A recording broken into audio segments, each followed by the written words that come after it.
I always arrive early when family gathers. It's my way of keeping peace. Something about straightening chairs and laying out cutlery gives me a sense of purpose before the noise starts. The house was dressed up, hedges trimmed like they knew today was important, soft jazz floating from the living room, and the scent of roasted chicken sneaking under every doorframe.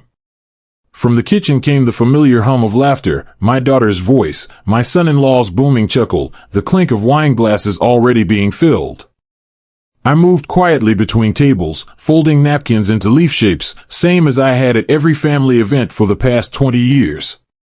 No one noticed the little folds or how I lined the silverware just right. No one paused to thank the hands that prepared all this. Funny thing about families, they love your hands but forget your name. Today was the baby shower.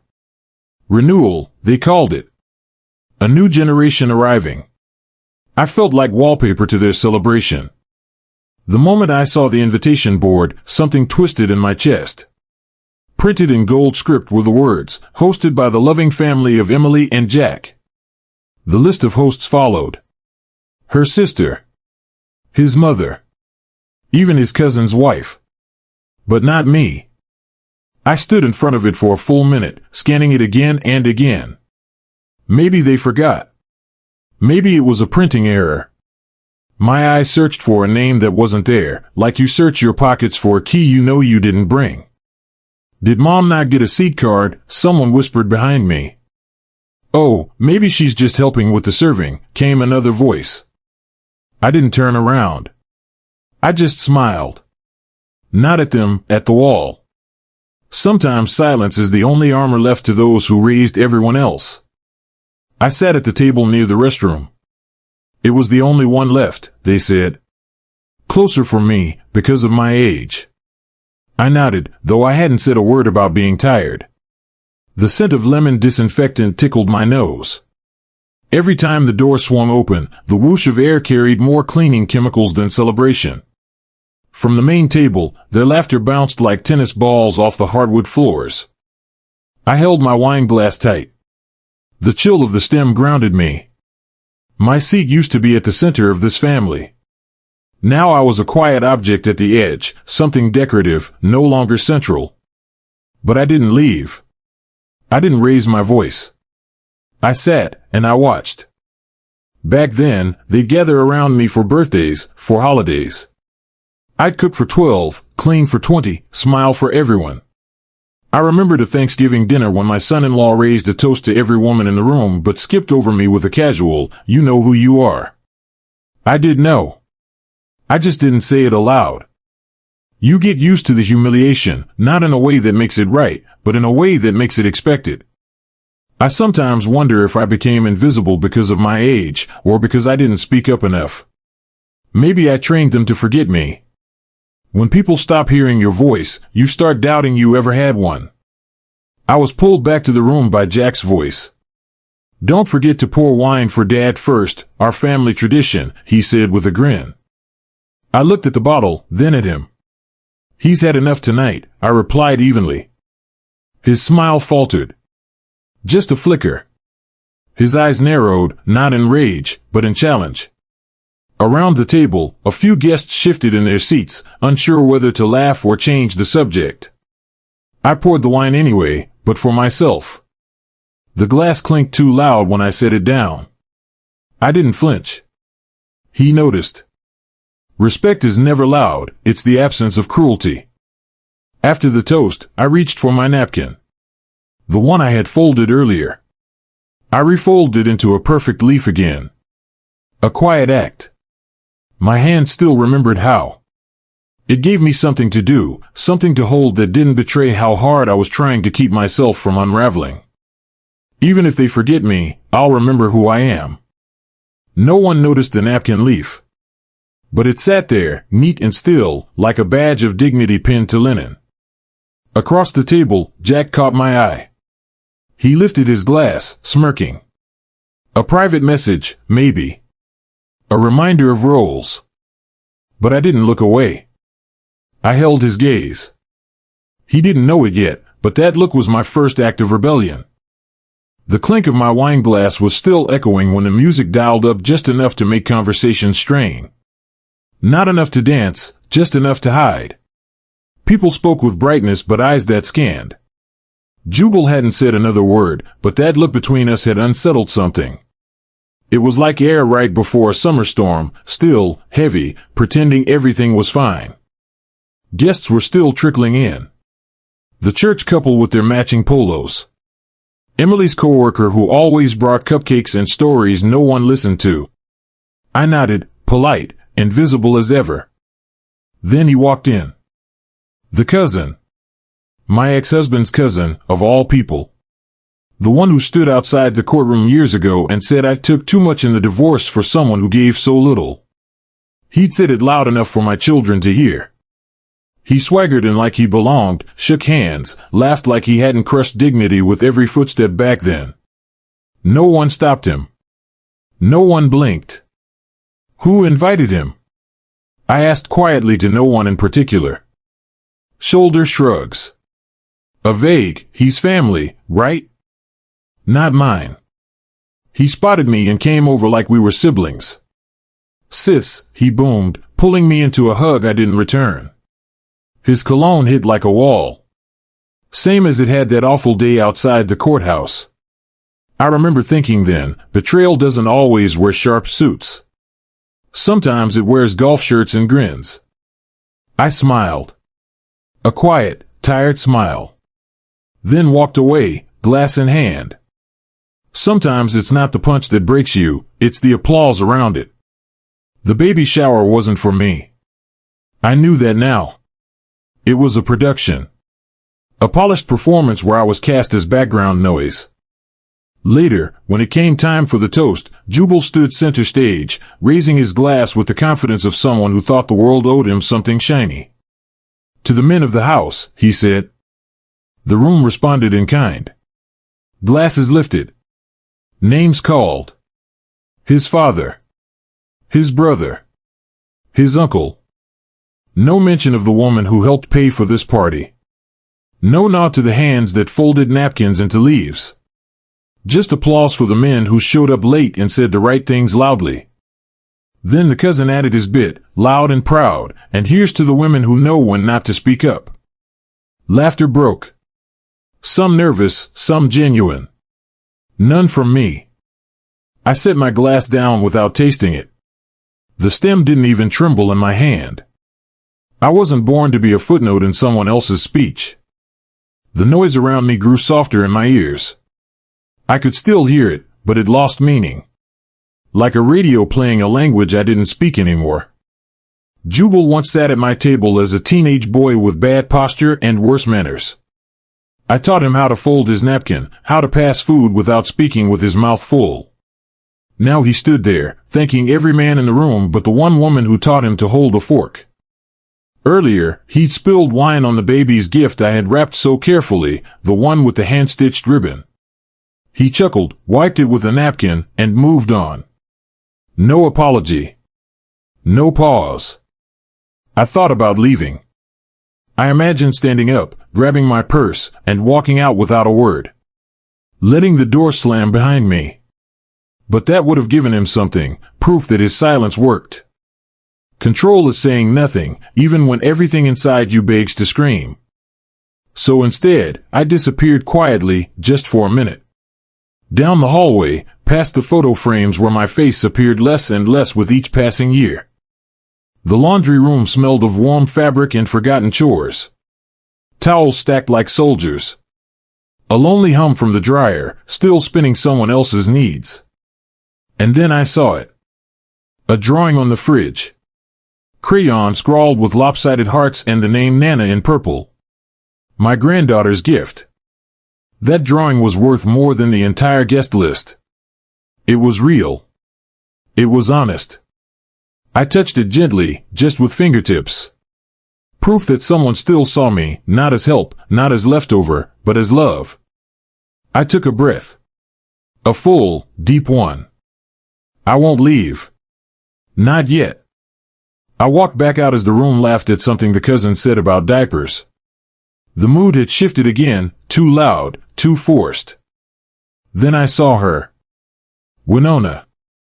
Her smile faltered as our eyes met. Not from guilt. From something heavier. Her look wasn't warm or dismissive. It was warning. And in that split second, I knew. That look told me, Winona knows something she hasn't said yet. When I walked back into the living room, the laughter had softened into something quieter, thinner. The lights were dimmer now, candles on the table, a soft yellow glow that made everyone look better than they felt. People talked in short bursts, voices careful, eyes glancing around the room as if trying not to trip over something invisible. I could still hear the echo of my daughter's look, that flicker of guilt, or was it fear, before she turned away. Jubal stood near the buffet, laughing too loudly at his own story, slapping the cousins back like they'd won something. Maybe they had. Maybe the prize was pretending nothing had happened. I smiled where I was supposed to. Moved where I was expected to. But inside, something small and sharp was moving, cutting through the years I tried so hard to make peaceful. Sometimes silence is a scream shaped like a memory. The air inside felt heavy, so I slipped out the back door for air, though what I really wanted was distance. The backyard was lit with fairy lights strung along the fence, pretending to be festive while the sky deepened into dusk. The smell of grilled meat from earlier lingered, mixed with the cool breeze. That smell pulled me somewhere else, years back, to another summer, another gathering in this same yard. Jubal's father was hosting that time. I was younger, still figuring out how to be careful around people who didn't think I belonged. He'd called me too uptight for a party because I'd asked the kids not to play near the grill. Everyone laughed. Even Winona. Back then, I told myself it was harmless. Just teasing. But standing there now, I realized that was the first time they taught me what kind of woman they expected me to be: quiet, pliable, grateful. Memory is a cruel dinner guest. It never asks before it arrives. I could still see the moment clearly, him smirking, beer in hand, the others nodding along like I was overreacting. That small humiliation had followed me into every room since, disguised as a joke. I looked through the glass door into the house, where Jubal was leaning toward his father, the same posture, the same smirk. It hit me, this wasn't random. The men in that family learned how to make women disappear without ever raising their voices. I remembered once asking Winona, years ago, if Jubal ever shouted at her. She said, "Not really, he just gets frustrated sometimes." That word stuck with me now. Frustrated. A softer word for control. I sat on the porch steps, feeling the wood still warm from the day's sun. The lights from inside flickered across the glass, distorted by my own reflection. It looked like I was fading right in front of myself. I thought of the countless moments I'd swallowed instead of speaking. All those dinners, holidays, conversations where I told myself, keep the peace. But peace that costs you your voice isn't peace. It's fear dressed up in manners. I wasn't just angry at them anymore. I was angry at me for making their comfort my responsibility. For mistaking endurance for strength. The thought came suddenly, simple but loud: I think they think I'm nobody. It didn't crush me like I thought it would. It settled in my chest like something solid. Something real. Maybe clarity was heavier than hope, but at least it didn't lie. I stood up. Straightened my blouse. Wiped the dust from my hands. The night had fully fallen now, and the lights behind me felt harsher when I stepped back inside. No one noticed my return. They never do. I went to the drink table again, not to pour for anyone this time, but to take. I picked up a glass, poured my own wine, slow and steady. Jubal's father spotted me and chuckled. "Look who finally decided to enjoy herself," he said. I looked right at him. "I'm enjoying the quiet you leave behind," I said, my voice even. It hung there for a second, then rippled through the room. Heads turned. No one laughed. I didn't stay long enough for anyone to respond. As I walked down the hallway toward the front of the house, a whisper cut through the music. 2 words, barely there, but sharp enough to stop me. "She found the message." I froze. My pulse tripped over itself. What message? Who said that? I turned, but the laughter had started again, drowning out whatever truth had just slipped free. I walked out to the edge of the hallway, my hand brushing the wall to steady myself. Something cold and certain was blooming in my gut. I didn't know yet what it meant. But something had been hidden from me, on purpose. The backyard air had felt easier to breathe, but inside, under those soft lights, it all felt denser, like the air was thicker with things unsaid. I returned to the room, carrying the weight of my thoughts behind my smile. Winona stood near the window, shoulders rigid, eyes down. Jubal leaned toward a guest, whispering and laughing, her face invisible to him. I stood by the drink table, glass in hand, watching how the light caught the wine, wishing the world would see not just how much I poured, but how much I was held back. They laugh loudly now, but are they laughing at me? The evening host cleared his throat, raising a glass. He said, "To those who built this celebration." Jubal lifted his glass high, nodding. He named his father, his brother, his uncle, and not once did he mention me. The room applauded. Winona nodded, silently. A cousin called out, "Guess Mama can let the men handle the rest." A laugh followed. Not from me. Humiliation burned behind my ribs, but I didn't rise. I gripped the armrest of my chair so hard I felt the grains dig in. Inside, I felt the stab of being assumed invisible. Then the screen flickered. The host cued a montage on the TV. Photos of Winona as a child. Jubal's father in his youth. Family milestones. I watched the frames pass. My face appeared, then was pulled away. The montage skipped my presence entirely. I felt a hollow ache inside where my own history should have lived. "Weird they cut her out," someone muttered in the crowd. Erasure by frame is worse than by voice. I stayed, though every fiber in me wanted to leave. I observed from the corner, who shifted uncomfortably when gasps rose, who looked away, who pretended the screen didn't flicker at me. I asked the guest next to me, softly, who chose the montage order. The guest's eyes flickered. I didn't expect truth, just unease. Power is not taken. It's reclaimed. When I was asked to speak, I stood. My voice was soft, but it carried. "It's beautiful to reflect on love and family," I said. "But memories aren't optional." A hush fell. Jubal's smirk wavered. I didn't demand apologies. I offered a moment for them to see me, not as a frame error, but as someone wronged. My posture, choice of words, tone, all moved the energy. Silence stretched. I turned and walked away, back toward my seat. Between murmurs I heard two voices lean in. "Did you see how she remembered herself?" My heart skipped. Admiration or threat, I couldn't tell. But I felt something shift. Their whispers followed me inside, like shadows I once ignored.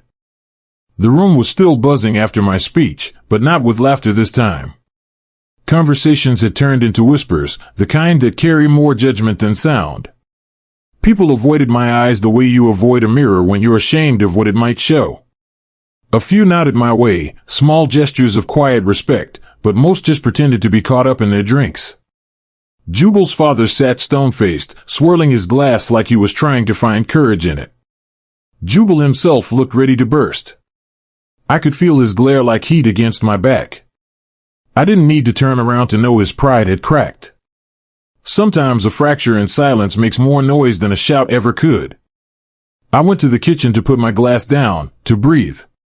The smell of roast and detergent mixed oddly, almost sour. That's when Jubal followed.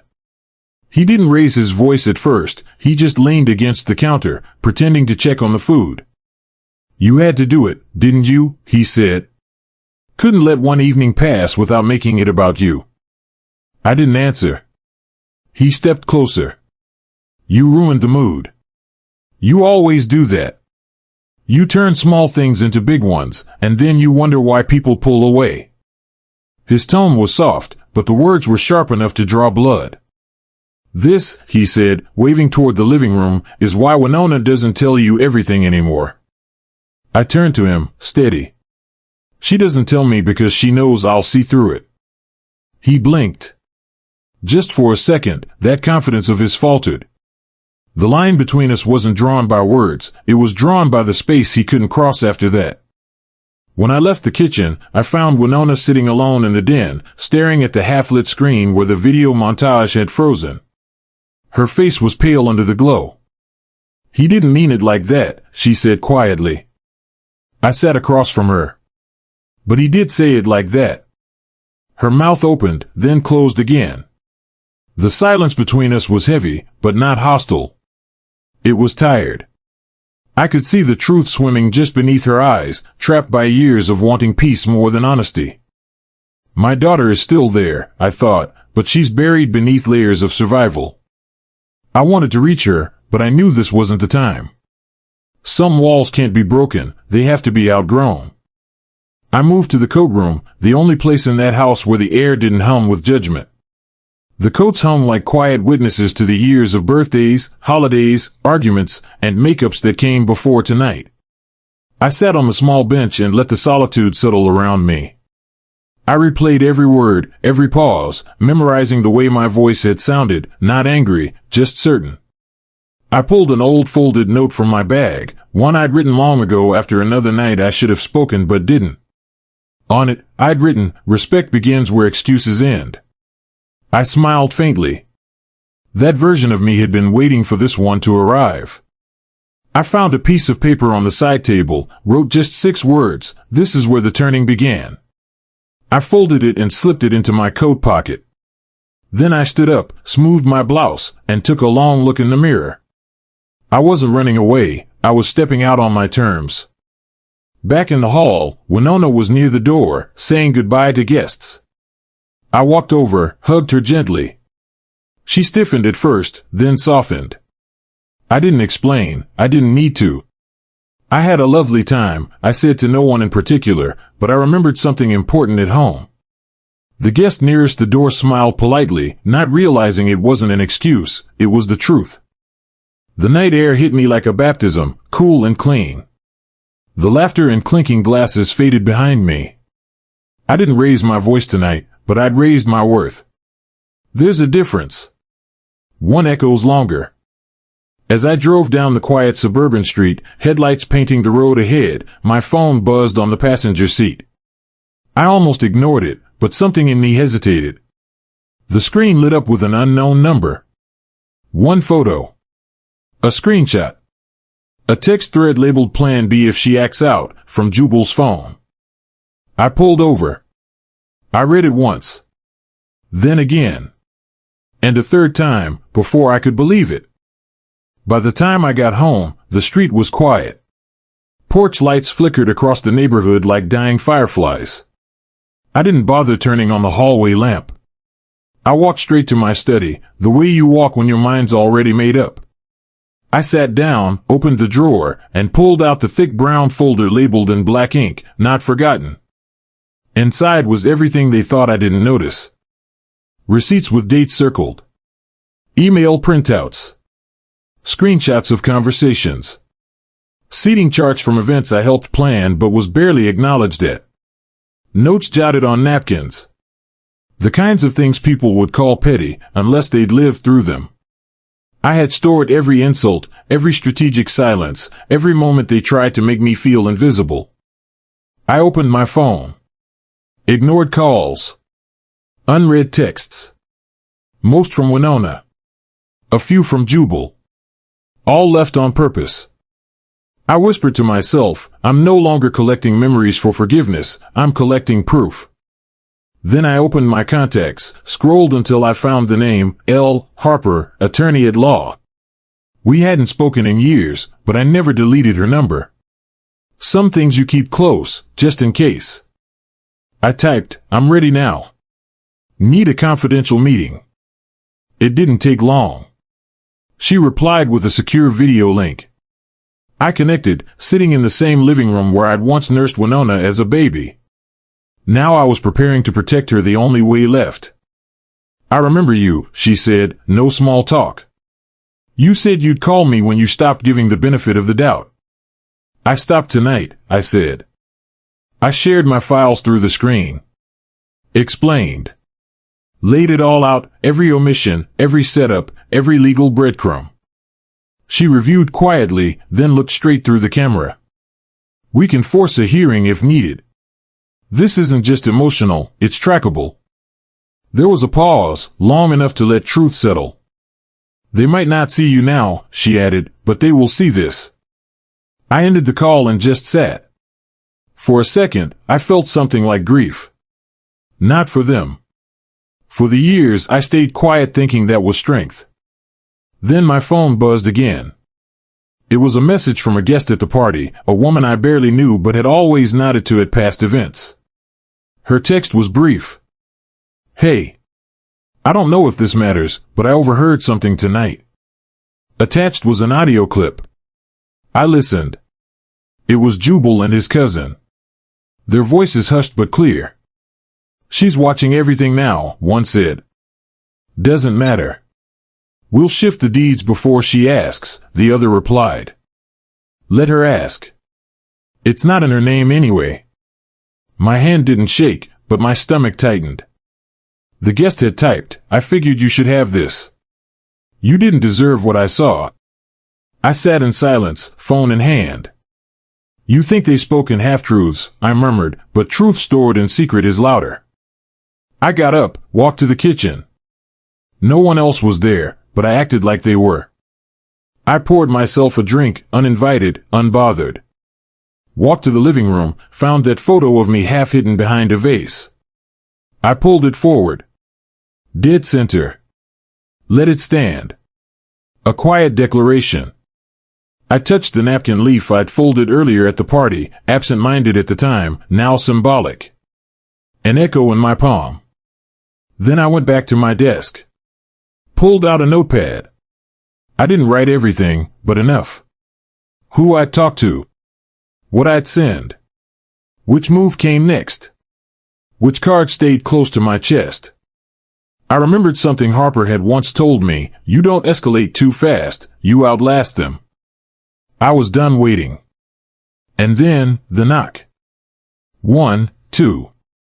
Soft. Hesitant. I froze. The clock said 11:48 p.m. I opened the door and found Winona standing there, tear-streaked and shaking, like she'd run straight from her own guilt. She didn't speak right away. She didn't have to. I saw it all in her eyes, regret, fear, truth. I stepped into the family room and felt the shift immediately. Most guests had gone home, only core members stayed. The air felt narrow, full of unfinished sentences. Jubal and family huddled in corners, eyes darting, whispers trailing off.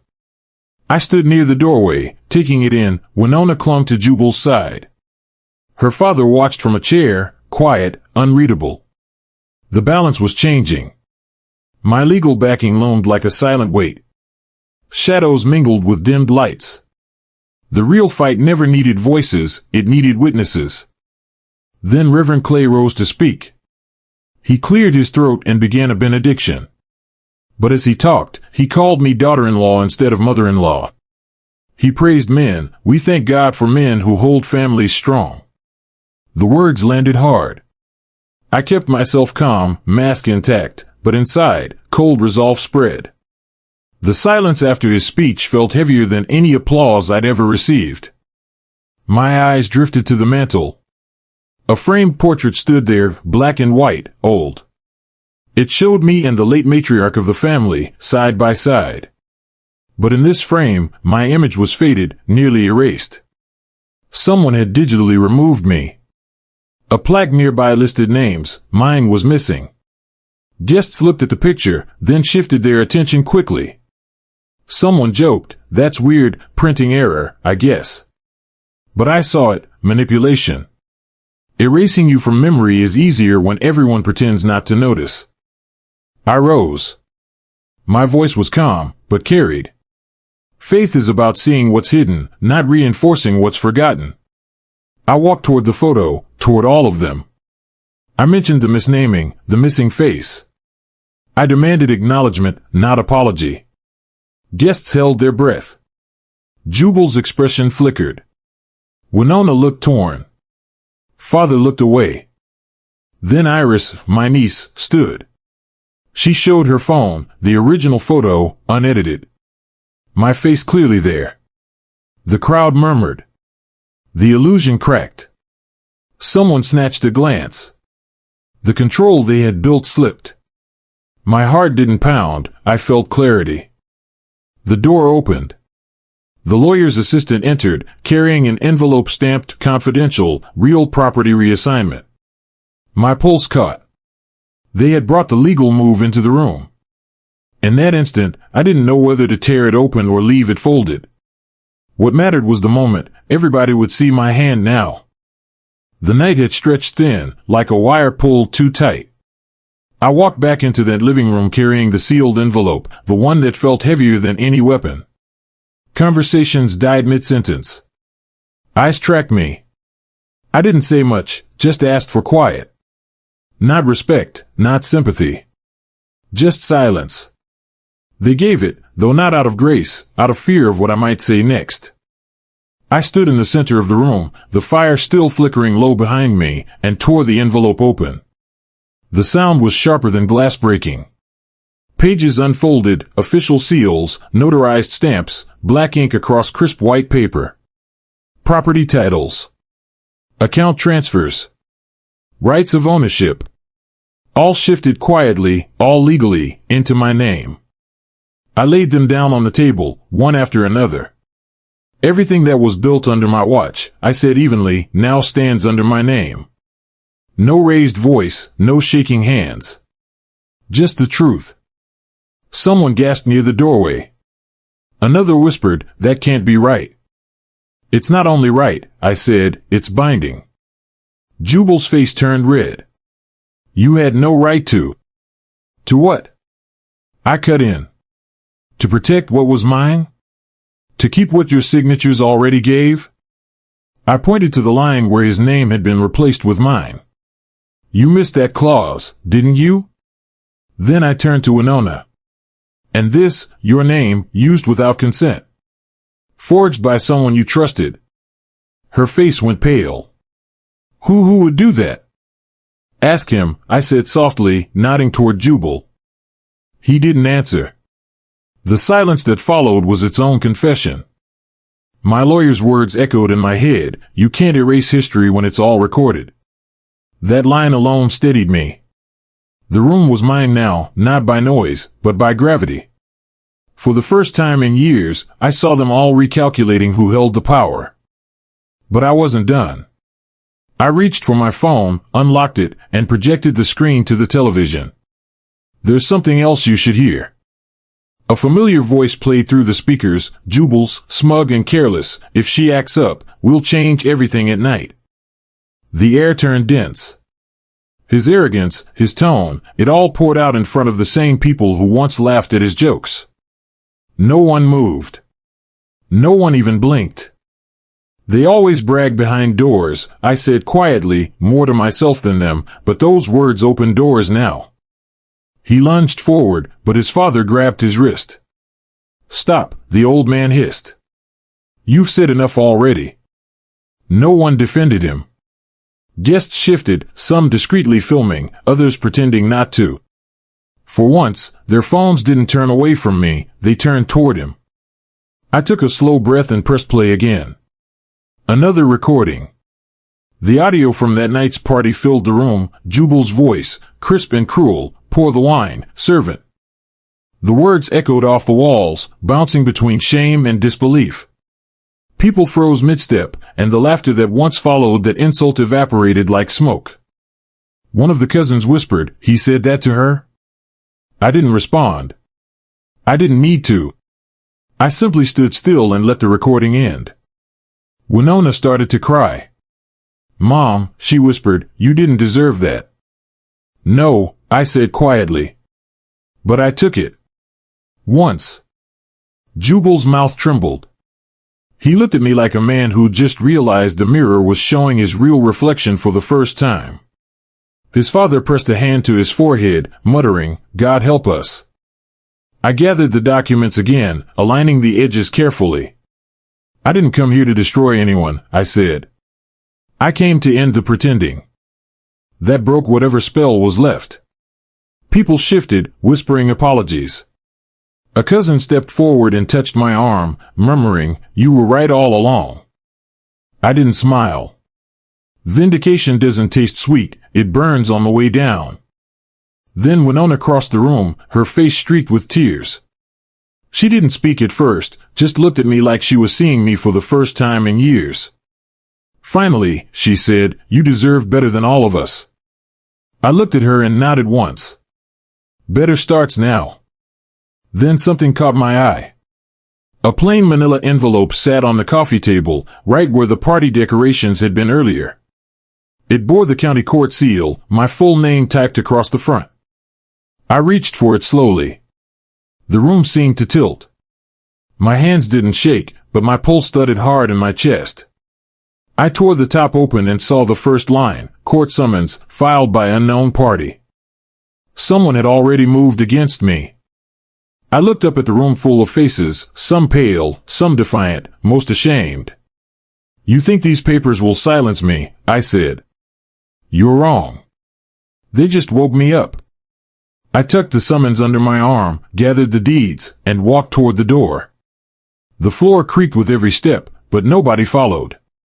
Not one word stopped me. Outside, the air was sharp with dawn, a thin light cutting through the night. My breath rose like steam. Behind me, the house stayed quiet, like a scene waiting for its next act. I walked down the steps, the papers tight in my grip. They were more than proof. They were a beginning. Courthouse floors always sound louder under quiet shoes. She stepped into that hallway like it owed her nothing, but she no longer owed it anything either. Neutral face. Shoulders set. Not proud, not bitter. Just still. Inside the courtroom, there had been no yelling, no flare-ups. Just documents. Just dates. Just facts. She watched the opposing side scramble without ground to stand on. No rebuttals. No loopholes. Every detail she'd handed over, organized, dated, irrefutable. The judge didn't grandstand. Just looked up once over their glasses and said, "The court finds no grounds to contest." A gavel fell. Outside, she paused near the railing and let out a breath, not relief, not celebration. Something quieter. More like release. She didn't win that day. She just stopped losing. She looked around. Faces she'd once hosted at her table, folks who once smirked behind her back, they couldn't meet her eyes now. Good. Truth doesn't scream, she thought. It shows up every day, even when no one claps for it. She adjusted her coat and walked out into the daylight, free in a way paper alone can't grant. A few hours later, she pulled into her driveway. The silence of the house welcomed her, not lonely, just quiet. Balanced. Then she noticed it. A single envelope left just inside the screen door. No stamp. Handwritten. Tucked gently between the doorframe and the mat. She opened it slow, careful like it might sting. It was from him. Jubal's father. He wrote in heavy script. No flair. But every word felt like it came through clenched teeth. Regret spilled out between the lines, not performative, not begging. He wrote how he watched her fade in that house, stayed quiet out of pride and cowardice. Said he thought she was in the way. "I saw you as a barrier," he wrote. "Now I see. You were the bridge." That line sat on her chest like a warm rock. She didn't know what to do with it. No forgiveness rose up. Not yet. But she didn't toss the letter either. She read it twice. Folded it. Set it aside, not to forget, but to remember it properly later. Sometimes the softest voices come from those who used to shout over you, she muttered to herself. Days passed. The house didn't echo anymore. It breathed. One evening, she cooked. Nothing fancy, roasted chicken, warm bread, salad from her own little patch in the backyard. She laid out plates on the picnic table. Lit a citronella candle. Not everyone showed. Just a few faces, honest ones. Cousins who'd apologized, her niece who used to sneak her notes, the neighbor who kept her trash cans from tipping over in the wind. Jubal wasn't there. Winona wasn't either. But the empty seats didn't bruise the way they once did. She ate. They laughed. She told a story about her first car, the one that barely turned left without prayer. They laughed again, not because it was a great story, but because she told it. "You're more than what they did to you," her cousin said. "You're what you became despite them." She nodded. That's what freedom tastes like. Not revenge, just no more pretending. After they left, she poured herself a small glass of tea, sat on the porch, and opened her old journal. She didn't write about pain this time. She wrote down lessons. Names not included. But truths intact. For someone else to read one day, maybe someone who needed to know they weren't crazy. Or alone. One line stood out to her. She wrote it last. "I stayed too long in a house that mistook me for silence." She closed the book. Walked out to the garden. Trimmed a rose that had grown past the wire. A thorn pricked her thumb. She didn't flinch. Just looked at the bloom. Beautiful. Rooted. Sharp where it had to be. Then came the voice from the other side of the fence. "Hey," said her neighbor. "Mind if I join you for coffee?" She smiled. "Come on over." Night came. She sat on the edge of the bed, bare feet on the floor. Her phone buzzed on the nightstand. She almost ignored it. Then she saw the name. Winona. Email. Subject line, "Mom, can we talk?" She stared at it. And for the first time, her voice didn't tremble when she said out loud, "Let's see what she has to say."